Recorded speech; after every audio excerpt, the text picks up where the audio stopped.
तो स्टूडेंट्स, आज के इस वीडियो में हम डिस्कस करने वाले हैं क्लाइमेट ऑफ इंडिया के एमसीक्यूज यानी कि मल्टीपल चॉइस क्वेश्चंस, जो कि आपके बोर्ड के एग्जाम के लिए बहुत ही ज़्यादा ज़रूरी हैं और ये एग्जाम में पहली बार इंक्लूड किए गए हैं, तो इनकी प्रैक्टिस और इनकी तैयारी भी ज़रूरी है। तो इस वीडियो के अंदर हम कुछ इंपॉर्टेंट एमसीक्यू डिस्कस करेंगे जिनके आने के चांसेस बन सकते हैं, और ये एमसीक्यू आपके पूरे चैप्टर के अलग अलग टॉपिक्स को कवर अप करने वाले हैं। ठीक है, तो इस वीडियो को हम शुरू करेंगे, लेकिन इससे पहले मैं आपको एक रूल बता देता हूं ताकि ये वीडियो थोड़ा सा इंटरेक्टिव हो जाए। क्या करना है आपको कि मैं आपको एक पेज पर एक एमसीक्यू दिखाने वाला हूं। ठीक है, उसके 4 ऑप्शन है जिसका करेक्ट आंसर ऑब्वियस है कि मैं आपको बताऊंगा ही, आखिर इसीलिए मैं वीडियो बना रहा हूं। लेकिन मेरे आंसर बताने से पहले आपके पास 3-4 सेकेंड का समय है। आप वीडियो को पॉज करके कमेंट में उसका करेक्ट आंसर लिख सकते हो। ठीक है, और मेरे आंसर बताने से पहले आप अपने आप को जज कर सकते हो कि आपको इस क्वेश्चन के आंसर्स आते हैं या नहीं आते हैं, और वीडियो के एंड में आप अपना स्कोर जान सकते हो अपने आप कि आपने कितने क्वेश्चंस के आंसर करेक्ट दिए हैं।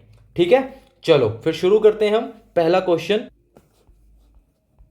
ओके, तो this is our first question. The Coromandel coast remains dry in the month of dash. Coromandel coast जो है, आई होप कि आपको पता होगा कोरोमंडल कोस्ट कहाँ है।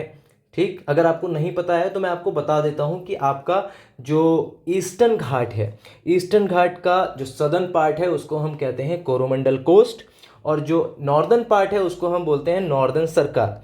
तो यहाँ पर उसी कोरोमंडल कोस्ट की बात हो रही है। तो ये क्वेश्चन कह रहा है कि कोरोमंडल कोस्ट किस महीने में ड्राई रहता है। आपके पास 4 ऑप्शन है। पहला है अक्टूबर एंड नवंबर, दूसरा है जुलाई एंड अगस्त, तीसरा है दिसंबर एंड जनवरी, एंड चौथा है थ्रू आउट द ईयर।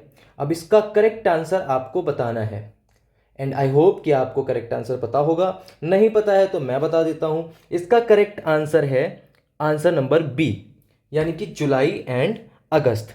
ये वही सीजन होता है जिस समय साउथ वेस्ट मॉनसून आ रहा होता है, यानी कि साउथ वेस्ट मॉनसून इंडिया में उस समय एग्जिस्ट करता है। लेकिन ये जो हमारा कोरोमंडल कोस्ट है, ठीक है, ये हमारा ज़्यादातर एरिया रेन शेडो जोन में रहता है, इसी वजह से यहाँ पर बारिश नहीं होती और इसीलिए जुलाई अगस्त में ये ड्राई रहता है। क्लियर, आगे बढ़ते हैं। तो ये है हमारा दूसरा क्वेश्चन। यहाँ पे हम देखेंगे which type of climate experienced by India. बहुत ही इजी क्वेश्चन है, आई होप कि आपको इसका आंसर पता होगा। नहीं पता है तो पहले हम ऑप्शन देख लेते हैं, अगर आपको पता है तब तक आप कमेंट में इसका आंसर लिख सकते हो। पहला ऑप्शन है ट्रॉपिकल मॉनसून, दूसरा है इक्वेटोरियल, तीसरा है टेम्परेट टू ट्रॉपिकल मॉनसून, और चौथा है सब ट्रॉपिकल मॉनसून। ठीक है, इसका करेक्ट आंसर है tropical monsoon type of climate, जो कि इंडिया में एग्जिस्ट करती है। और एमसीक्यू के अलावा ये क्वेश्चन आपको वेरी शॉर्ट या शॉर्ट में भी देखने के लिए मिल सकता है। ठीक है, तो हम मूव करते हैं अपने नेक्स्ट क्वेश्चन की तरफ। तीसरा क्वेश्चन हमारा, maximum rainfall in India is received from the. अब इंडिया में मैक्सिमम रेनफॉल किससे होती है, मतलब यहां पर किससे का मतलब किस तरह की मॉनसून विंड से होती है या किस ब्रांच से होती है, उसका यहां पर ये पूछने का मतलब है। तो सबसे पहले हम ऑप्शन देख लेते हैं। पहला ऑप्शन है Arabian C branch of the south west monsoon, south west monsoon की जो अरेबियन सी ब्रांच होती है उससे। दूसरा आंसर है नॉर्थ ईस्ट मॉनसून, तीसरा है bay of Bengal branch of the south west monsoon, और चौथा है वेस्टर्न डिस्टर्बेंसेस। तो क्या आपने गेस किया इसका करेक्ट आंसर क्या है? अगर गेस किया है तो कमेंट में लिखो, और नहीं किया है तो मेरा फर्ज है कि मैं आपको आंसर बताऊं, और इसका करेक्ट आंसर है ऑप्शन नंबर ए, यानी कि Arabian C branch of the south west monsoon. तो देखो, अब ये आंसर तो आपको पता चल गया। अब आपको ये आंसर सिर्फ रटना नहीं है ना, तो मैं इसका कॉन्सेप्ट भी आपको एक्सप्लेन कर देता हूं। साउथ वेस्ट मॉनसून की 2 ब्रांचेस होती हैं, bay of Bengal branch and Arabian C branch. आपको पता है कि जो इंडिया के मेन लैंड में ट्रेवल करती है मॉनसून की ब्रांच, उसको साउथ वेस्ट मॉनसून कहते हैं, और उसी से सबसे ज़्यादा रेनफॉल होती है। ठीक है, बे ऑफ बंगाल की जो ब्रांच है वो ज़्यादातर ट्रेवल करती है over the Bay of Bengal, यानी कि वाटर बॉडीज़ के ऊपर। तो इंडिया के अंदर उससे बहुत ज़्यादा बारिश नहीं होती है। सबसे ज़्यादा बारिश किससे होती है? अरेबियन सी ब्रांच से, जो कि साउथ वेस्ट मॉनसून की एक अनदर ब्रांच है। ठीक है, क्लियर हो गया। तो अब हम बढ़ते हैं अपने नेक्स्ट क्वेश्चन की तरफ। हमारा नेक्स्ट क्वेश्चन है break in monsoon when there is, मतलब मॉनसून में ब्रेक किस कंडीशन को कहा जा सकता है कि मॉनसून में ब्रेक आ गया है या मॉनसून ने एक तरह का ब्रेक ले लिया है। चलो तो मैं आपको बताता हूं। पहला ऑप्शन है violent onset of rainfall in the first week of June. क्या ये हो सकता है करेक्ट आंसर? आप गेस करो, कमेंट में रिप्लाई करो, बाकी करेक्ट तो मैं बताने वाला हूं। दूसरा है no rainfall in the first week of June. तीसरा है नो रेनफॉल फॉर 2 और 3 days in between the monsoon. And चौथा है no rainfall for a year. तो इन चारों में से करेक्ट आंसर जो है वो है हमारा आंसर नंबर सी या ऑप्शन नंबर सी कि 2 और 3 दिन। देखो यहां पर दिन लिखा है जो कि एक टाइपिकल मिस्टेक है, यहां पर होना चाहिए था वीक। क्लियर? तो ये वीक है कि अगर मॉनसून के सीजन में 2 से 3 हफ्ते तक लगातार बारिश नहीं होती है तो उसको कहा जाता है break in monsoon when there is no rainfall for 2 और 3 वीक्स बिटवीन द मॉनसून। ठीक है, तो ये आपको समझ में आ गया कि 2 और 3 हफ्ते तक अगर बारिश नहीं हो रही है तो उसको हम कहेंगे ब्रेक इन मॉनसून। आगे बढ़ते हैं अपने अगले क्वेश्चन की तरफ। हमारा अगला क्वेश्चन यहां पर है the type of climate in the northern plains of India is. देखो अभी आपने एक क्वेश्चन ऑलरेडी किया है जिसमें आपने आंसर दिया था ट्रॉपिकल मॉनसून क्लाइमेट, लेकिन यहां पर क्वेश्चन थोड़ा सा स्पेसिफिक हो रहा है। ये बात कर रहे हैं नॉर्दर्न प्लेन्स ऑफ इंडिया की। हम पिछले क्वेश्चन में बात कर रहे थे पूरे इंडिया की क्लाइमेट के बारे में, ओवरऑल क्लाइमेट ऑफ इंडिया, लेकिन यहां पे बात हो रही है नॉर्दर्न प्लेन्स ऑफ इंडिया की। तो यहां पे कैसी क्लाइमेट होती है? तो देखो नॉर्दर्न प्लेन्स के आसपास कहीं पर भी आपको सी या ओशियन देखने के लिए नहीं मिलता है, कोई भी लार्ज वाटर बॉडी देखने के लिए नहीं मिलती है। ठीक है, तो यहां पर कॉन्टिनेंटल टाइप ऑफ क्लाइमेट्स होती है। ये इसका करेक्ट आंसर है ऑप्शन नंबर बी। क्लियर? आगे बढ़ते हैं नेक्स्ट क्वेश्चन की तरफ। नेक्स्ट क्वेश्चन हमारा the first state to experience onset of monsoon is. इसका आंसर आई होप आप सबको पता होगा। 4 ऑप्शन है महाराष्ट्र, कर्नाटका, गोवा एंड केरला।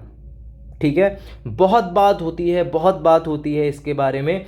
आपने ज्योग्राफी नहीं भी पढ़ी है तो पेपर में हर साल केरला के अंदर फ्लड आता है।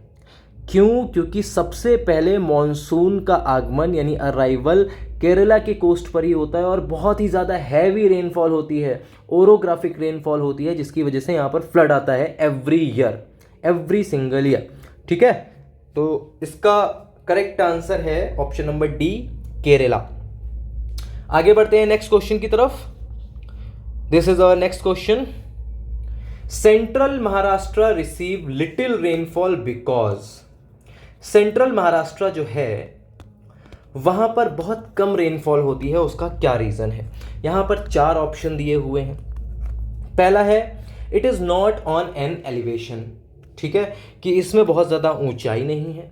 दूसरा है कि it is parallel to the eastern Ghat, कि ये ईस्टर्न घाट के पैरेलल है। तीसरा है it lies in the rain shadow of western Ghats. And चौथा है नन ऑफ द अबव। ठीक है, इन 4 ऑप्शंस में से आई होप कि आपको करेक्ट पता होगा। नहीं पता है तो मैं अपना फर्ज निभाता हूं। Option number C is correct answer कि ये जो आपका सेंट्रल महाराष्ट्र है, आपने सुना होगा कि मुंबई में बहुत बारिश होती है, कई कई दिन तक लगातार बारिश होती है, लेकिन यहाँ पर मुंबई की बात नहीं हो रही है, वो सेंट्रल में नहीं है, यहाँ पे सेंट्रल महाराष्ट्र की बात हो रही है। ठीक है, मुंबई कोस्ट पे पड़ता है। ठीक है, तो यहाँ पे बात हो रही है सेंट्रल महाराष्ट्र की, और ये वेस्टर्न घाट के ईस्ट साइड पड़ता है, यानी कि ये रेन शेडो जोन में आ जाता है, किसके? वेस्टर्न घाट के। इसीलिए यहाँ पर रेनफॉल नहीं होती, क्योंकि रेन शेडो जोन का मतलब ही है कि वहाँ पे रेनफॉल नहीं होती है या बहुत ज़्यादा कम होती है। ठीक है, तो आगे बढ़ते हैं नेक्स्ट क्वेश्चन की तरफ। ये है हमारा अगला क्वेश्चन। तो ये क्वेश्चन क्या पूछ रहा है? North east monsoon to not give rain to most of India because. North east monsoon जो है, नॉर्थ ईस्ट मॉनसून इंडिया के मोस्ट ऑफ द पार्ट में रेनफॉल नहीं करता है। नॉर्थ ईस्ट मॉनसून से इंडिया के मोस्ट ऑफ द पार्ट में रेनफॉल नहीं होती है। इसका क्या रीज़न है? 4 यहाँ पर कंडीशंस दिए हैं, हम पढ़ते हैं उनके बारे में, आप भी पढ़ो और देखो आपको आता है कि नहीं। पहला है it gives rain to the Coromandel coast, कि नॉर्थ ईस्ट मानसून से कोरोमंडल कोस्ट में रेनफॉल होती है, ठीक है।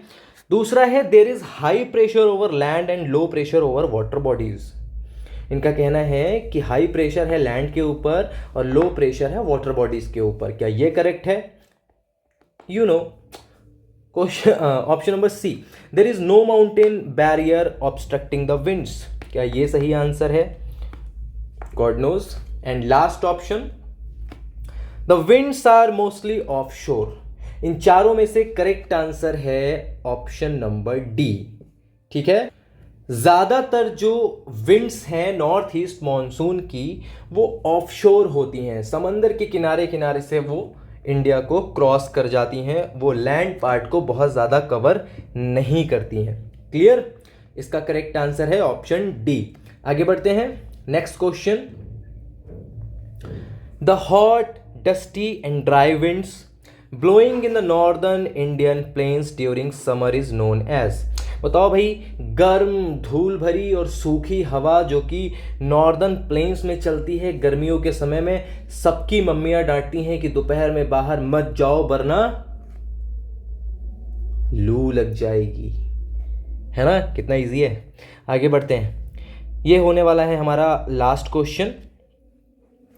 क्वेश्चन है burst of monsoon occurs when there is. देखो भाई, बर्स्ट ऑफ मॉनसून किस सिचुएशन में अकर करता है, मतलब किस सिचुएशन को हम कहेंगे कि मॉनसून बस्ट हुआ है। 4 situations. A sudden cloud burst, अचानक से बादल का फटना।